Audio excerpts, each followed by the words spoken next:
Que vaut le DCU à l'heure actuelle? Oui, vous rêvez pas, on va parler, reparler de James Gunn et de son DCU avec Peter Safran et de ce qui est déjà sorti et ce qui va arriver dans l'univers DC en tant que canonisé. Et il y a aussi non canonisé, du coup, The Batman. Ça fait maintenant 1 an que le DCU existe, tel qu'on le connaît, avec l'arrivée du coup de Creature Commando, l'arrivée de Superman, ici prochainement Supergirl, Lanterne et Clayface qui est prévu pour fin d'année. Nous avons déjà un bon paquet des niveaux des projets prévus pour chez DC. Il y a eu la série Penguin aussi, mais je la mets pas dedans parce qu'elle fait pas partie du DCU classique, c'est dans le Elseworld. Et il y a The Batman partie 2 qui doit arriver un jour. Même si le tournage est prévu logiquement toujours pour prochainement, je me fie pas trop à ce qui se passe. Surtout qu'il y a beaucoup de rebondissements autour de ça. Mais ce sera le sujet à un autre moment. Creature Commando était réellement l'acoustique qui nous était servi pour nous montrer des personnages méconnus et nous faire sentir ce que James Gunn veut nous franchir. Montrer comme quoi, effectivement, il connaît l'univers DC, même dans des trucs qu'on connaît forcément pas, et qui maîtrise toujours son sujet. Effectivement, Creature Commando, une saison à l'heure actuelle, la deuxième est toujours en production, est vraiment bien. Vraiment bien pour dire de attendez encore un petit peu avant que Superman arrive. Parce que Superman arrivait du coup en juillet, on avait encore 7 mois à attendre avant d'avoir l'arrivée du vrai blockbuster du DCU. Entre temps, forcément, on nous a annoncé Supergirl, on nous a annoncé que la série Lanterne était en cours aussi, avec énormément de choses qui avaient été dites autour. Je vous avais fait plusieurs vidéos. Et Superman, une fois arrivé en tant que trailer, teaser, s'est fait allumer par énormément de personnes. Malheureusement pour lui. Parce que, oui, je défendrai toujours Coréram, je l'ai revu, à l'heure où je parle, je l'ai revu, il est toujours aussi bien. Et oui, effectivement, comme vous avez fait la critique, il y a des trucs qu'on peut revenir dessus, mais c'est une bonne rentrée. C'est quelque chose qu'il nous fallait à l'heure actuelle, je trouve, pour le DCU. Nous montrer comme quoi on vous explique pas les origines, on est dedans, il se passe des événements et qui vont reproduire d'autres choses dans l'univers DC. Un film qui finalement a réussi à se hisser au niveau du box-office, il n'a pas fait le milliard du tout, mais il a été plus que rentable. On compte en 150 millions de dollars de rentrée quand même. Donc ça c'est cool, c'est déjà dans le positif et franchement ça fait plaisir. Maintenant oui, c'est clairement le côté américain qui a permis d'aider à rentrer. Lui là-bas il a vraiment foncé tête baissée et ça on va dire c'est bien. Dans nos contrées à nous, en Europe, c'était beaucoup plus timide et les gens étaient plus frieux d'aller voir parce que je sais pas pourquoi Henry Cavill. Vous avez un souci avec ça. Henry Cavill. Vous pouvez pas vous dire il y avait d'autres Superman auparavant. Parce que Henry Cavill, il y a d'autres Superman auparavant aussi qui sont tout aussi excellents les uns que les autres en tant qu'interprétation. Parce que à chaque fois, chaque réalisateur donne son interprétation, comme pour Batman finalement. On a eu énormément de Batman, des très bons, des très très très très mauvais, catastrophiques.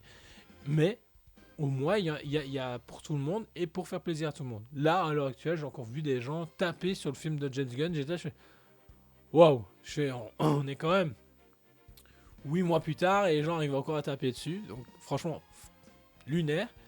Entre temps, nous avons eu Pacemaker saison 2 qui nous rentrait clairement le personnage dans l'univers DCU.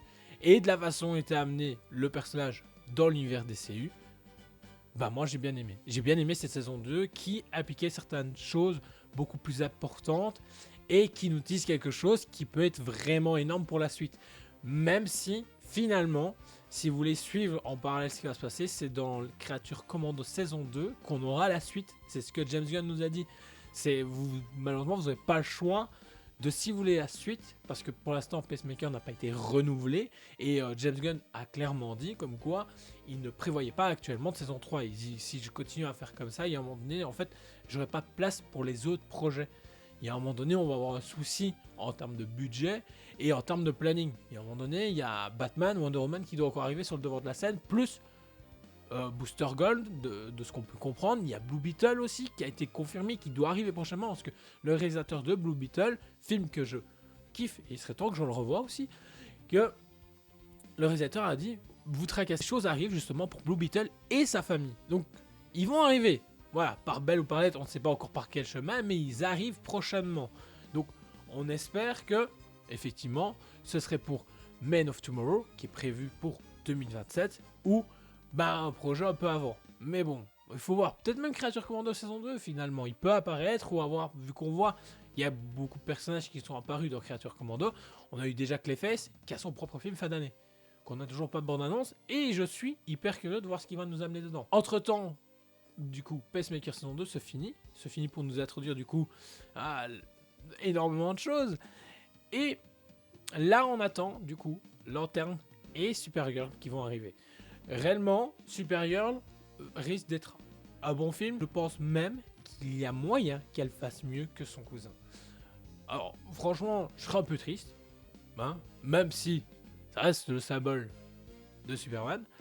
Mais le film risque d'accrocher peut-être plus de monde. Alors, de ce côté bourrin, ce côté un peu mélancolique. Et ce film sera certainement beaucoup plus sérieux aussi. Et un côté un peu plus sombre dans certaines parties de l'histoire. Et à voir comment le film va se débrouiller. J'espère réellement qu'il peut se débrouiller aussi bien que son cousin. Ce serait bien. Montrer comme quoi il y a un intérêt réellement pour DC. Et que les films de super-héros ne sont pas finis. On a la Lanterne aussi qui est prévu, qui a un mini teaser qui est sorti où on peut comprendre tout doucement comme quoi effectivement John Stewart va pas avoir le choix de devenir un Lanterne, de ce qu'on comprend dans le teaser. En tout cas, c'est ce qu'on peut décrypter.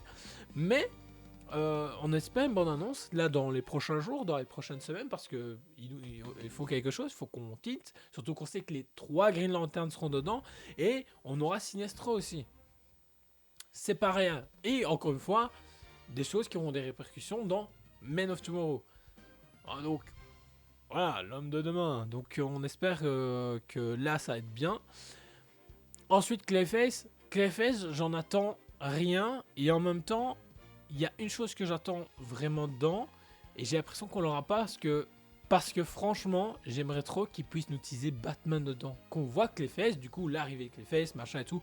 Qu'on voit qu'il y a une organisation ou qui travaille justement, peut-être maintenant avec Rick Flag Senior. Et qu'à un moment donné, on voit une ombre ou Bruce Wayne.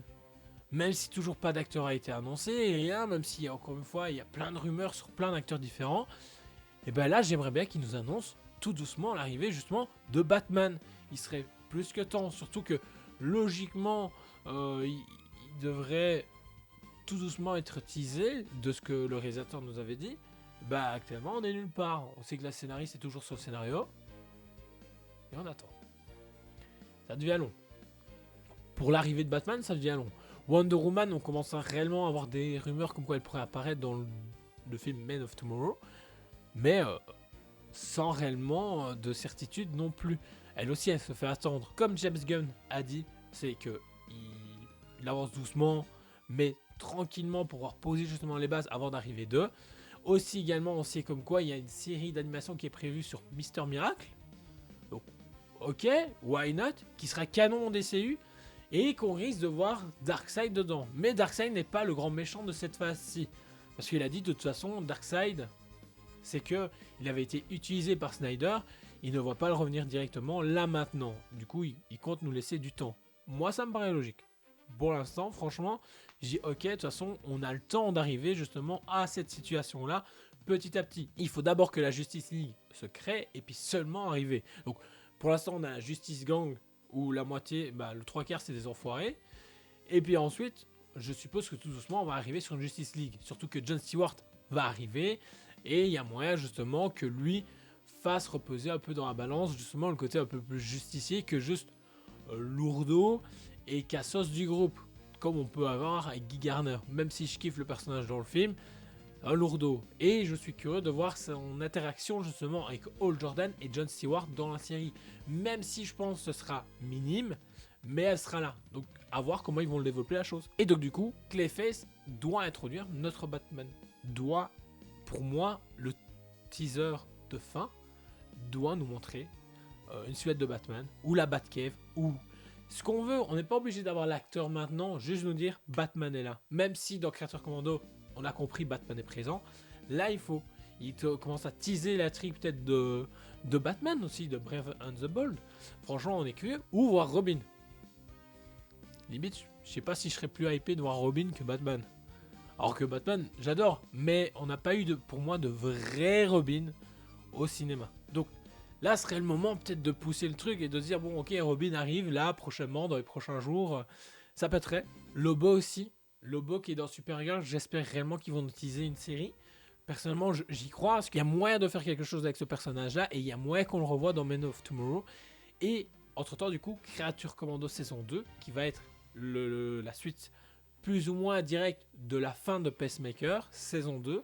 Et on suppose, du coup, l'arrivée de nouveaux personnages, de ce qui a été teasé, et l'arrivée, du coup, pour l'intrigue de Men of Tomorrow. Et Men of Tomorrow est pour moi le projet du DC forcément que j'attends le plus à l'heure actuelle.